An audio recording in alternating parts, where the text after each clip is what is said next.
This week, we continue Season 2 of On the Farm, our Emmy-winning series on stress in agriculture. In Episode 3, we meet veterinarian Kim Klunk, an MSU grad. Her love of animals and loyalty to family propelled her into this kind of work. But in a story that unfortunately isn't unusual for veterinarians, the pressure began to mount.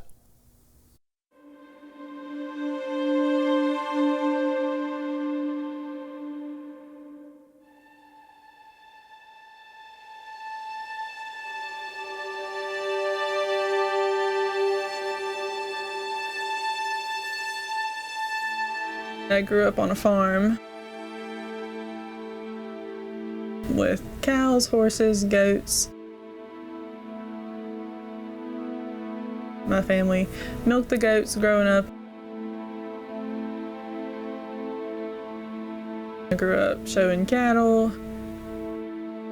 With my mom being a vet, it's something I've always been around from the time I was really little. I went with her on emergency calls to the clinic late at night. Saw a lot of different things that most kids don't see growing up.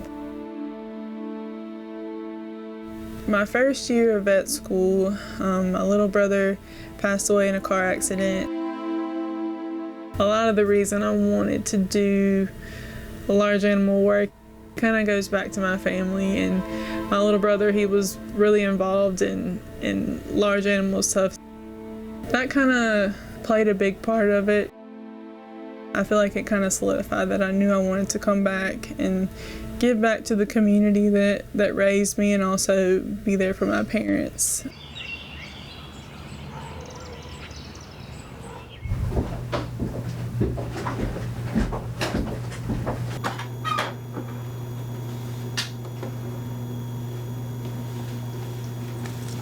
Kind of starting out the day, usually get here a little before 8.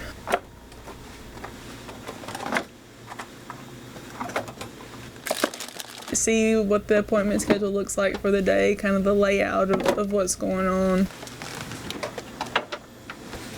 Every day is different. You never know what you're going to get into or what's going to come up.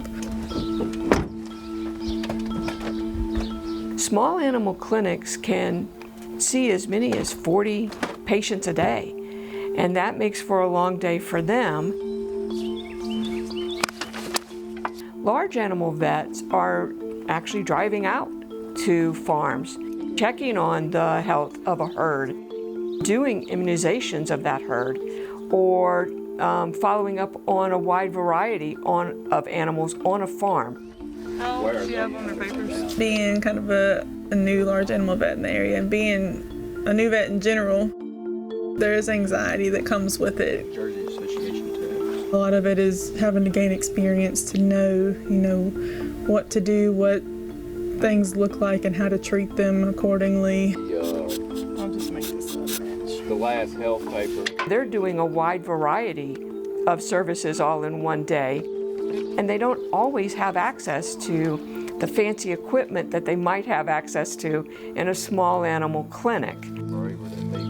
Especially being a large animal vet in a rural area, we can't have all the bells and whistles and all the really cool equipment they have out there, just from a financial standpoint.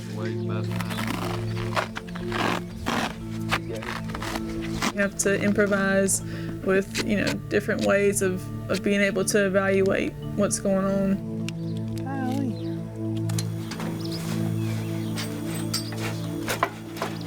We have to pay the bills, to keep the lights on, to pay support staff, to pay ourselves, and also the cost of the medications that go into it.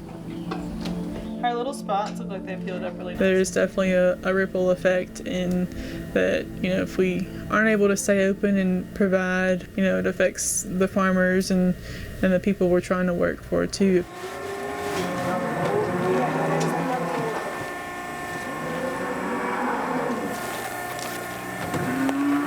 A lot of times cattle operations, there are sicknesses and diseases and stuff that can be preventable, and that's where, a veterinarian's role comes into it, to where they don't lose all of that cost that goes into it, the hard work and time and effort they put into it.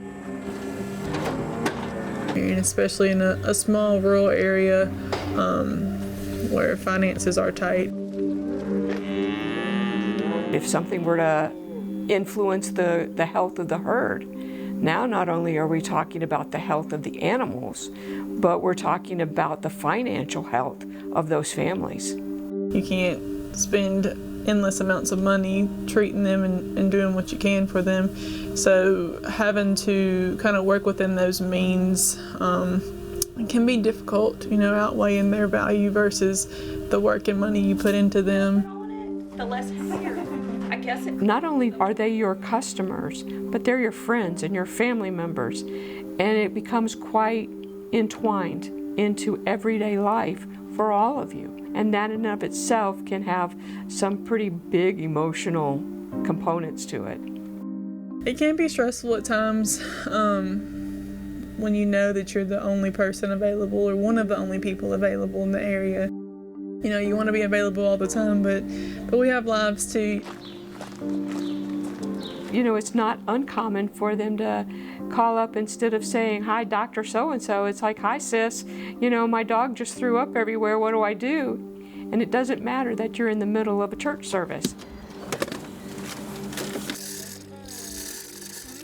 That can be stressful to be able to mediate the work-life balance, and when it's one person working for the whole area, it's difficult to be able to see all the emergencies and see, get people in and be able to take care of their animals whenever they need help. Come home at night sometimes and I am exhausted from the day, long hours, and if it's difficult things going on. There is a degree of exhaustion that goes on there. On the long days where a lot that went on, a lot that went wrong. You have to deal with processing if you did the right thing. And you're driving home at the end of the day and you're like, is this really what I'm supposed to be doing?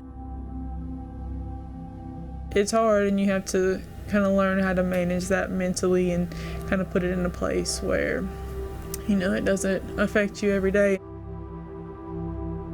And certainly when you're exhausted, how to keep pushing through and providing the best care you possibly can, even during those times of exhaustion where it feels like you just can't go on anymore. Just from a mental health perspective, rural areas don't have enough mental health resources that understand the needs of veterinarians. When we start talking about large animal veterinarians, they have completely different needs many times than some of our small animal vets. 1 in 6 veterinarians has considered suicide. 1 in 3 have clinically significant anxiety, depression, and/or depression. And despite knowing the need, less than 1/3 will actually seek help. As large animal vets, they have access to lethal means. And it is on their vehicles and on their trucks, because when they go out to a farm, they need to be prepared to handle whatever comes their way that day. So they do have access. And it's quick and efficient access, and it is deadly.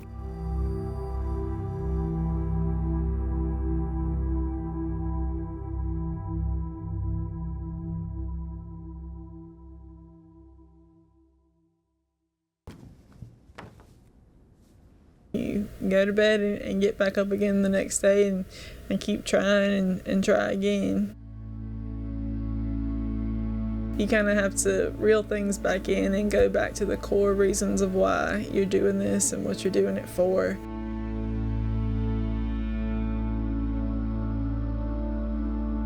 And those things are kind of what carry you through. Working with my mom, being back home, it's a really cool thing. So at the end of the day, you kind of dig deeper and find those reasons and evaluate, why you do what you do, and for the love of animals, and keep going on. Digging deeper indeed. Meanwhile, the stress takes its toll. Very important if you or someone you know is in emotional crisis, call or text 988 anytime for confidential free crisis support.